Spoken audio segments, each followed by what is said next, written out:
Hi guys, it's Katie. I have not made a video on YouTube for quite a while. I don't even think I took this long of a break after I had my son, but I've just been doing other things, I guess, and everything's fine. I've just been kind of busy. I didn't make videos for like maybe 1 or 2 weeks, and I was like, oh, you know, I've just been busy. And then after that, it was kind of nice not spending all evening on my computer either editing a video, working on thumbnails, you know, replying to comments.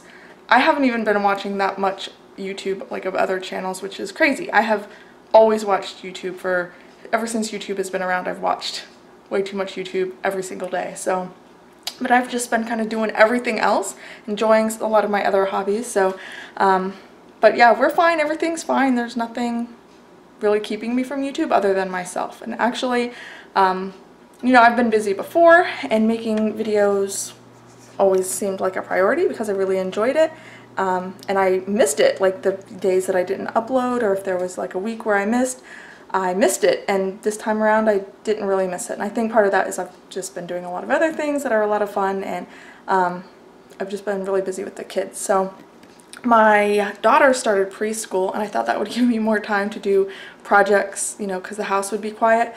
But honestly, when the house is quiet, I just enjoy the house being quiet.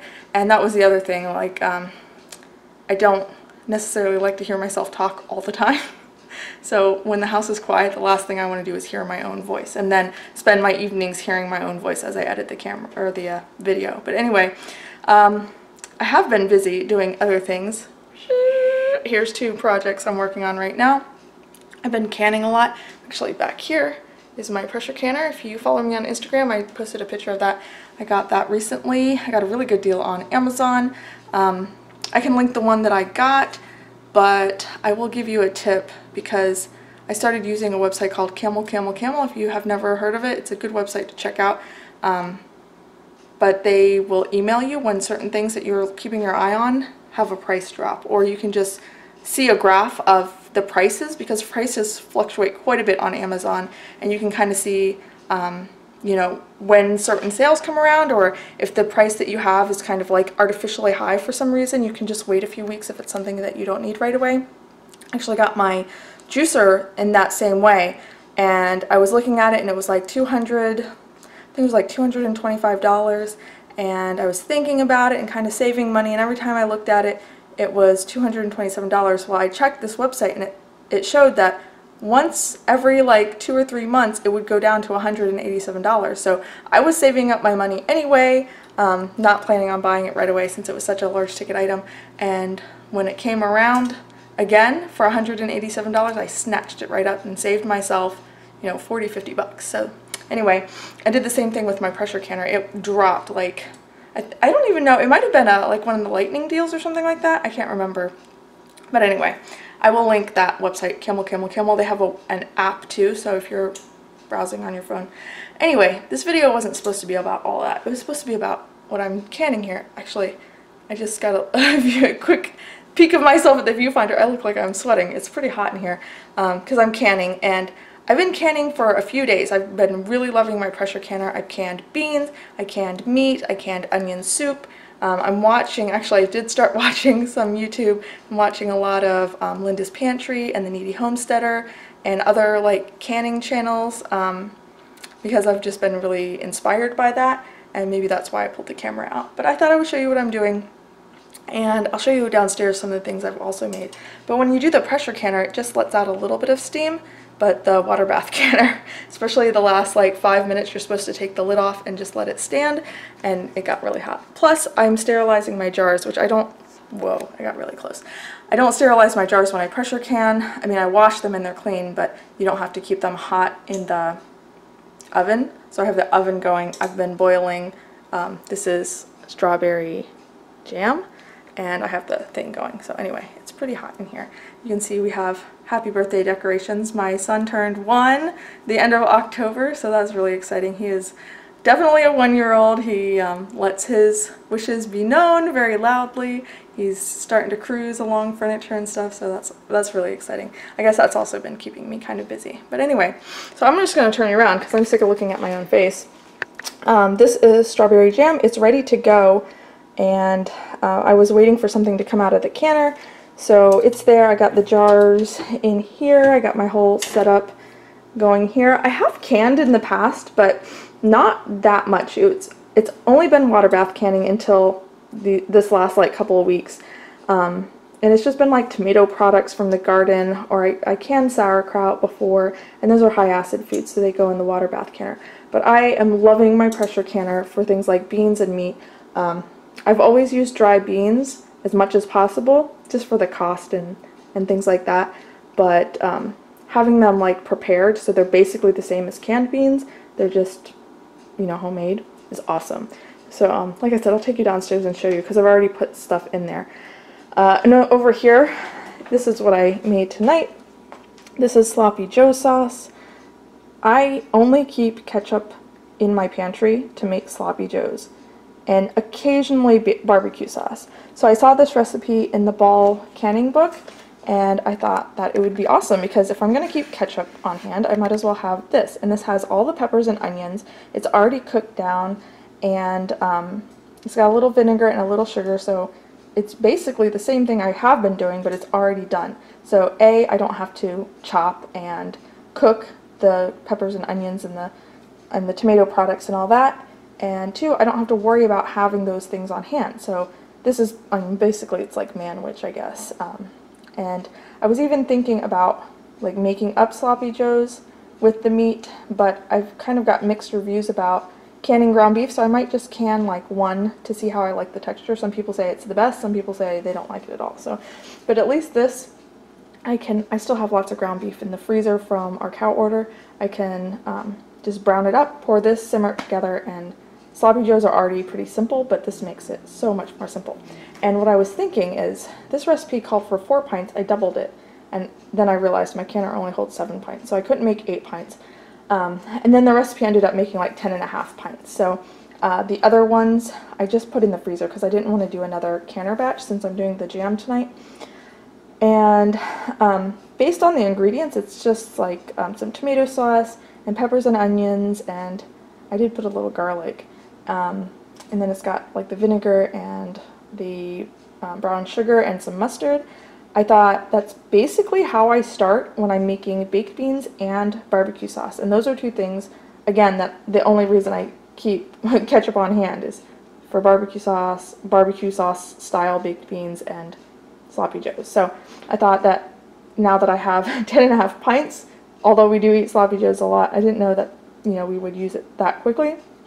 But I think this will be great, especially that half pint. I was like, what am I going to do with half a pint? But I just put it in the freezer so I can always add it to, like I said, baked beans, barbecue sauce, or any sort of like similar kind of casserole. I think that would be good. So also I've tried the Tatler lids. I got some from Amazon, and I got some from my like local hardware, mom and pop hardware store. I love them. I think they're so awesome. I've done 12 of the wide mouth and 12 of the regular mouth, and I haven't had any like seal failures, so that's good. I've done like pressure canning and water bath canning now with them, and they're awesome. I love the fact that they're reusable. Anyway, so I have all my rings back there, and it's a big mess. Got my kombucha here, and here's my fermented hot peppers from the garden that I'm going to use to make some sauce, like hot sauce. So they're fermented, so they should have like a sour flavor to them. You can also add a little vinegar. There's also garlic cloves fermenting in there. They're all fermenting together, and basically it's just going to sit there till I'm ready. And I think what I'm going to do is just send it through my juicer. Normally you would like puree it and then strain it, but I have a juicer now, so I might as well use that. So anyway, I'm going to get the jam all put together here, and I'll show you what that looks like. And I think I've said it 3 times, but I'll take you downstairs and show you the other things that I've canned.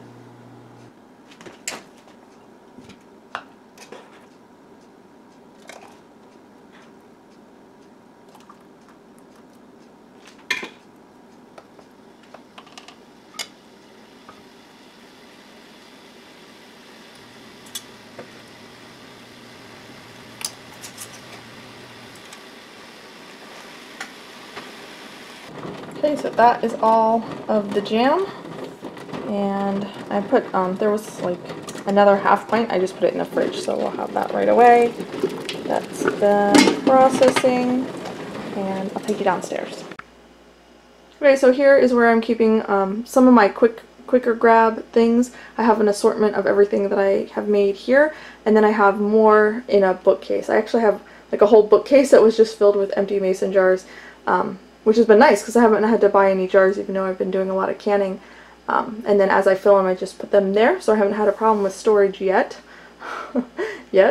And I haven't had to buy jars. But anyway, I have just a few of each thing here, so I can just grab them quickly and then I can replenish from that more remote location. But I'll just start up here. I got some smaller things up here. This is sweet pickle relish. I wanted to make my own because if you buy it in the store, it has food coloring, and that just bothers me. There's no reason why this needs to be neon green. I think it's plenty pretty as it is, and it just goes into a sandwich and gets closed up anyway. So I made a half batch. So the recipe said it was 6 pints, so I thought a half batch would give me 6 half pints, but I think it was originally 6 half pints, so I just got 3 half pints, but that's fine. That way I can try it out. I used an English cucumber instead of a pickling cucumber, so hopefully that turns out okay. But I had everything on hand to make this, so this was really fun and easy to make. And like I said, I don't like that they put food coloring in relish, so I've been buying organic, and they're like $3.60 something for a little jar. And like I said, I made this with just stuff I had on hand, so I had the jars, I had all the ingredients, and it really didn't cost me anything. Anyway, up here I have pinto beans, and I have more here. So I did pints and quarts of pinto beans. Here is meat. This is beef. It's chuck roast. I would have done a lot more, but I actually only had 2 chuck roasts left from my cow order. So I have 3 quarts of this, and this is something that I had done a lot and just froze. So I cube up the meat, and then I brown it, and I pressure cooked it, and I made a broth, and I would pack it up and freeze it. So this is the same thing that I already love and use. I just don't have to wait for it to thaw, and it's like just ready to go. So I can use this to make beef stew, I can use this to make vegetable beef soup, and it's so tender because it's been pressure cooked that you can just shred it up and put it on tacos if you want. I canned it in some bone broth, so it's ready to go. I could just dump it and make a soup out of it. These are red beans. These are like Salvadorian beans.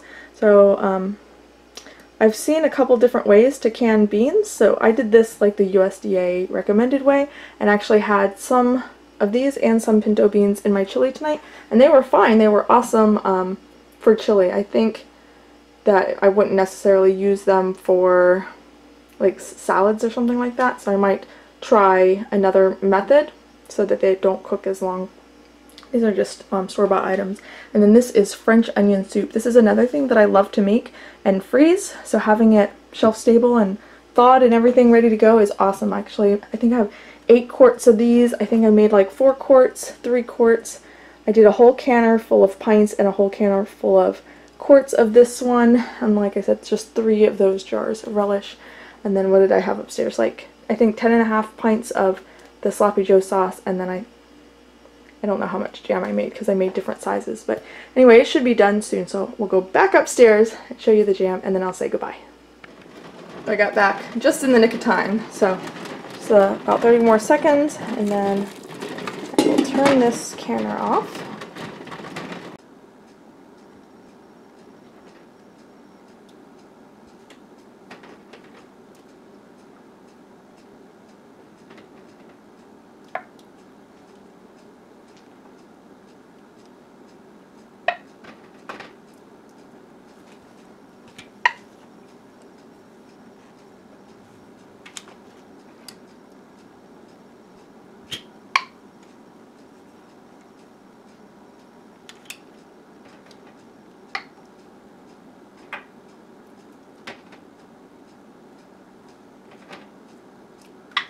Okay, so I got 7 half pints, and these are 3 little 4-ounce ones, which I thought those would be nice to give as a gift, especially with a loaf of sourdough bread. I need to make some sourdough bread because this jam is probably going to be so delicious. I did taste it. It's very sweet. We usually get the sort of all fruit kind of jelly, so I don't know, I wanted to try kind of a tried and true recipe for the first batch, and then we can give this as gifts if we end up not, you know, enjoying it that much. Alright, so that's going to do it for me. Like I said, sorry about the long delay between videos. When you stop making videos, it's really hard to start again because your mind's not on it and you don't get the same inspiration or whatever. So if there's any kind of video you'd like to see, down below. If you want to leave me some questions, maybe I can do a Q&A. Right now I don't have any plans for my next video. This was kind of a spur of the moment thing. So anyway, hopefully I'll see you soon. Hope you enjoyed this video, and I will talk to you guys later. Bye!